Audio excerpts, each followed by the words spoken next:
Good evening, everybody. My name is Amuta. I'm working in Indian Embassy. So I have a lot of questions, but for time being, I'm saying little bit questions. So in Islam, why there is no caste system? Yes, sister. Okay, my second question Sister, ask the first question. After I reply, you can ask the second question. Okay, fine. Give me the answer. Sister asked the question, why in Islam there's no caste system? Because in Islam we believe that all the human beings are equal, unlike in Hinduism.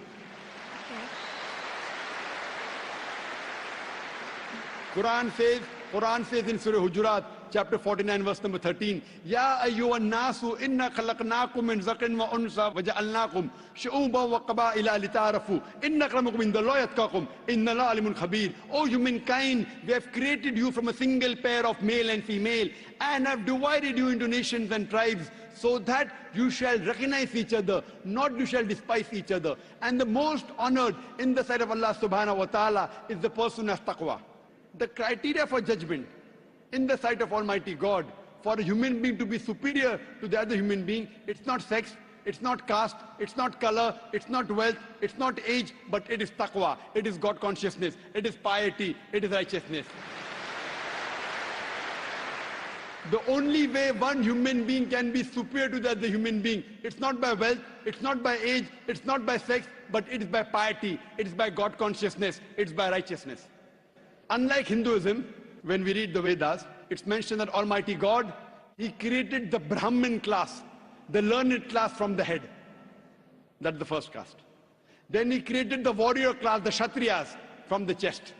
Then from his stomach and thighs, He created the business community, the Vaishyas. And from the feet, He created the Shudras, that's the untouchables, that's the lower caste. So this is what is mentioned in the Vedas. In Islam, we believe that all the human beings are equal.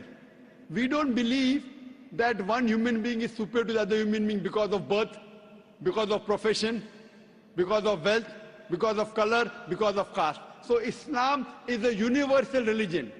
Unlike in the Vedas, what they say that you have to stick to your profession. Because, it was mainly controlled by the Brahmins, which is again, small percentage.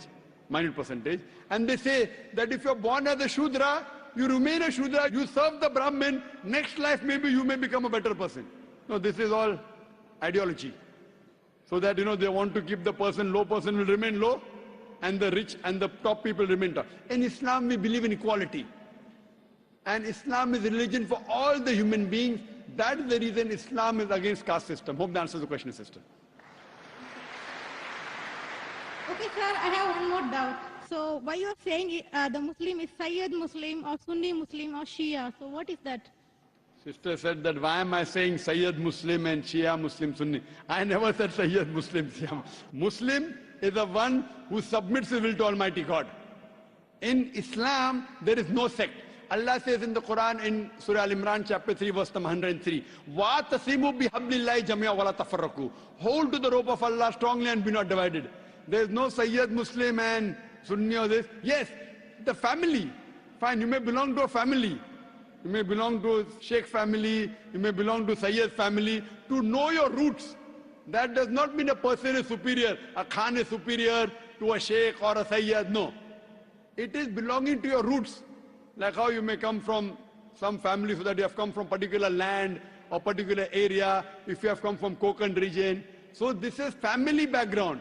It doesn't mean one person is superior to the other. The only way one human being can be superior to the other human being is by piety, is by righteousness, is by God consciousness. Hope that answers the question, sister.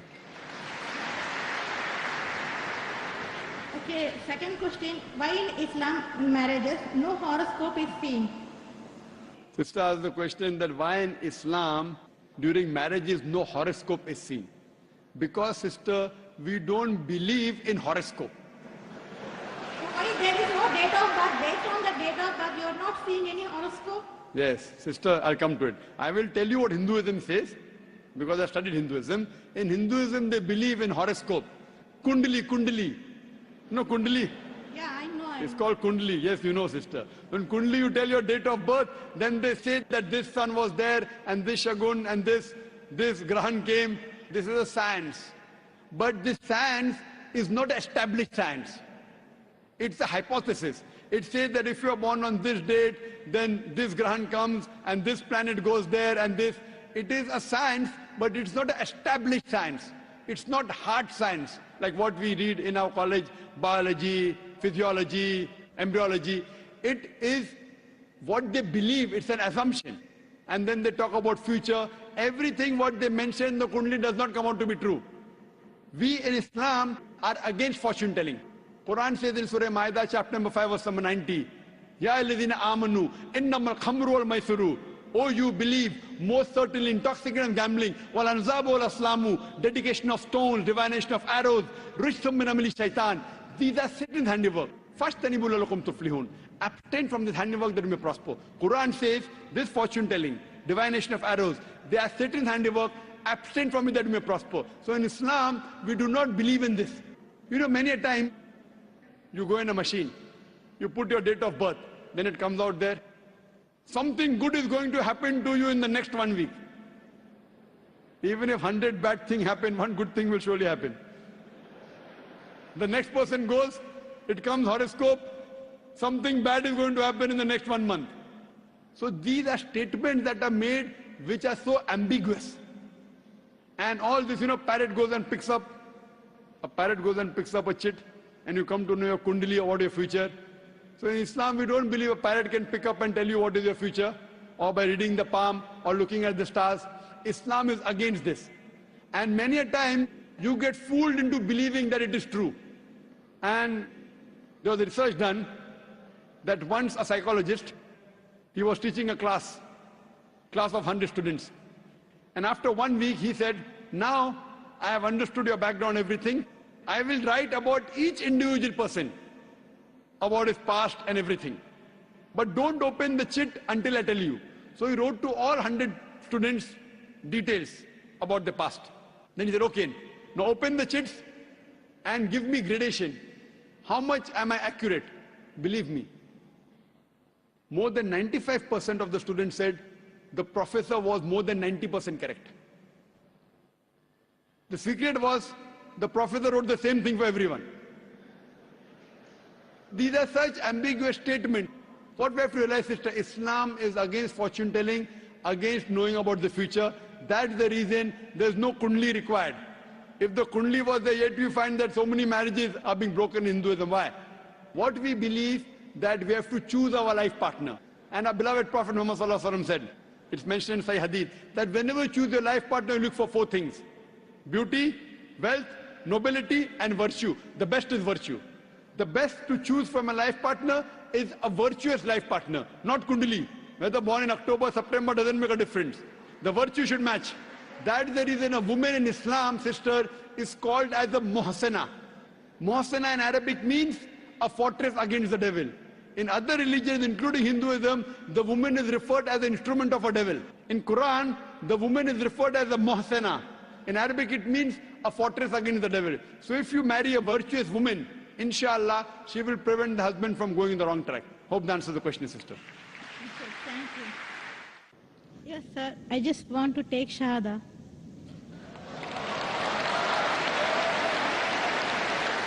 MashaAllah. The sister who asked the question earlier, and I believe you're a Hindu sister? Yeah, I'm Hindu. Yes, the sister who had the earlier question, MashaAllah, Allah gave her hidayat and she wants to accept Islam. I want to ask you, sister, do you believe there is one God? Yeah, I believe in Do you one God. believe that Almighty God has got no images? Yes, sir, I believe. Yes, and you believe that there's no one to worship besides Allah? Yeah, I believe Allah is the great. Do you believe Prophet Muhammad is the last and final messenger of this God? Yes, I believe. Inshallah, I'll say in Arabic and you repeat it, sister. Ashhadu. I'll say in Arabic and you repeat it, sister, slowly. Okay. Ashhadu. Hashadu Allah. Allah Ilaha. ilaha Illallah. illallah Wa ashhadu. washadu Anna. anna Muhammadan. Muhammadan Abduhu. abdu Wa rasuluhu. wa Wa rasuluhu. rasulu. MashaAllah, sister.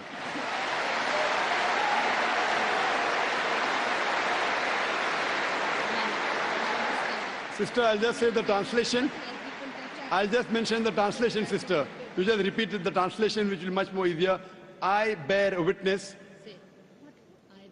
I bear witness I bear witness that that there is no God there is no God but Allah but Allah and Prophet Muhammad and Prophet Muhammad is is the messenger the messenger and servant of Almighty God. and Servant of Almighty God. servant of Almighty God. MashaAllah, sister. You are a Muslim. May Allah subhanahu reward you. And may Allah grant you Jannah. And sister, as I mentioned earlier, if you have any question, any queries, please don't feel shy. You can contact the local organizations here. If you have any questions, you can even send an email to our organization, islam@irf.net. We have a ladies wing which takes care of any questions, any queries, any problems you have. And sister, see to it that as you keep on learning whatever about Islam, slowly and steadily. Main thing is Iman, believing. The practice keeps on coming slowly and steadily. Whatever you learn, you can ask questions, you can keep on following, and slowly, inshallah, you can keep on following all the tenets of Islam. Thank you very much, sister. Sir, is there any organization which can teach me how to pray, how to do all the things? I'm sure there is an organization, Darul Bir. The organization I know in Dubai, Darul Bir. I'm sure there are lady organizations. And I think there's Sister Yasmin, who is the wife of my friend Brother Najmuddin. Surely Sister Yasmin would be somewhere in the ladies wing. They have a ladies organization. You can contact the volunteer and inshallah they'll help you out in teaching you